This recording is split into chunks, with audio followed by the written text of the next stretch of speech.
Minta Bapak Kapolda Kalbar dan Reskrim Sus YNG baru tangkap pelaku ribuan kayu segi olahan Cinsho di Sungai Pinoh Desa Melana Kecamatan Sokan Kabupaten Melawi. Terkesan kebal hukum. Dan saya beri peringatan, apakah ada orang-orang besar, orang-orang kuat, jenderal-jenderal dari manapun, apakah jenderal dari TNI atau jenderal dari polisi atau mantan jenderal,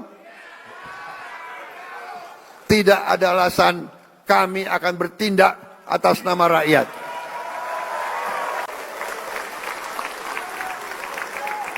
Saya telah diberi laporan oleh aparat-aparat bahwa terdapat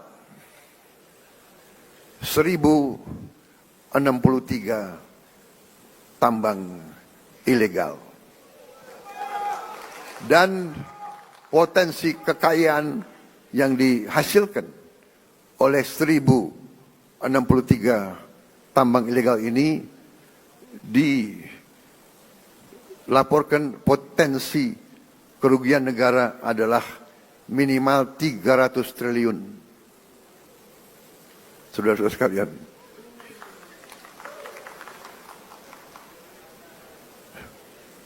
saya minta dukungan seluruh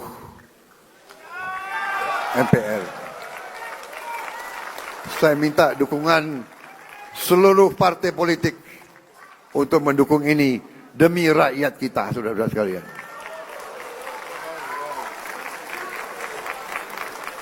Dan saya beri peringatan, apakah ada orang-orang besar, orang-orang kuat, jenderal-jenderal dari manapun, apakah jenderal dari TNI atau jenderal dari polisi atau mantan jenderal, tidak ada alasan kami akan bertindak atas nama rakyat.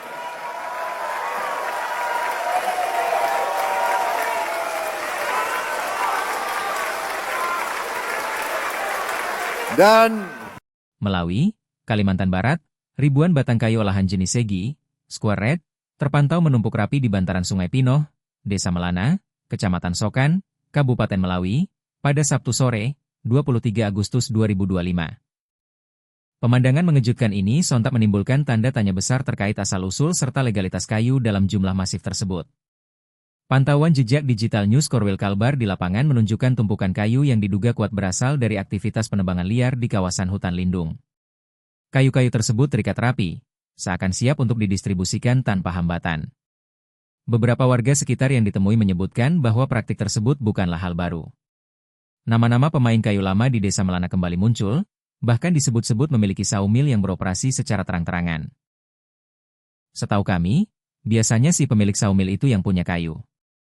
Dari dulu orangnya itu-itu saja, ujar seorang warga yang enggan disebutkan namanya. Warga lain bahkan menuding bahwa para pelaku seolah kebal hukum. Coba lihat aktivitas di sawmill mereka, jalan terus. Seakan tak ada rasa takutnya, padahal jelas-jelas ilegal, kata salah seorang sumber. Praktik penguasaan dan pengangkutan hasil hutan tanpa dokumen resmi merupakan pelanggaran serius. Hal ini diatur dalam Pasal 37 Angka 3 UU Cipta Kerja yang mengubah Pasal 12 huruf EUU Nomor 18 Tahun 2013 tentang pencegahan dan pemberantasan perusakan hutan.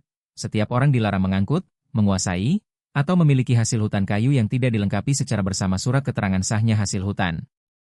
Bahkan ancaman pidana telah ditegaskan dalam Pasal 37 Angka 13 UU Cipta Kerja yang mengubah Pasal 83 Ayat 1, huruf B UU Nomor 18 2013.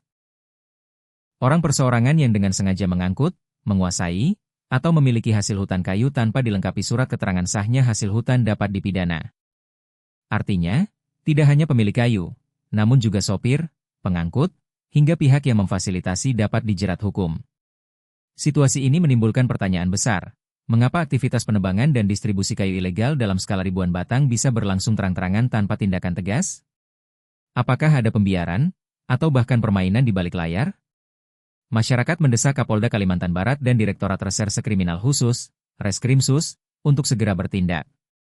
Penindakan terhadap mafia kayu harus dilakukan secara serius, bukan hanya menyasar pekerja lapangan, tetapi juga mengusut aktor intelektual dan jaringan bisnis di balik aktivitas ilegal ini. Jika dibiarkan, praktik pembalakan liar tidak hanya merugikan negara secara finansial, tetapi juga mengancam kelestarian hutan, merusak ekosistem, dan berdampak langsung pada kehidupan masyarakat sekitar. Sudah saatnya aparat menindak tegas pemain besar di balik kasus ini. Jangan sampai hukum hanya tajam ke bawah, tapi tumpul ke atas, tegas salah satu tokoh masyarakat dengan nada kecewa. Kontributor Jejak Digital News, John melaporkan.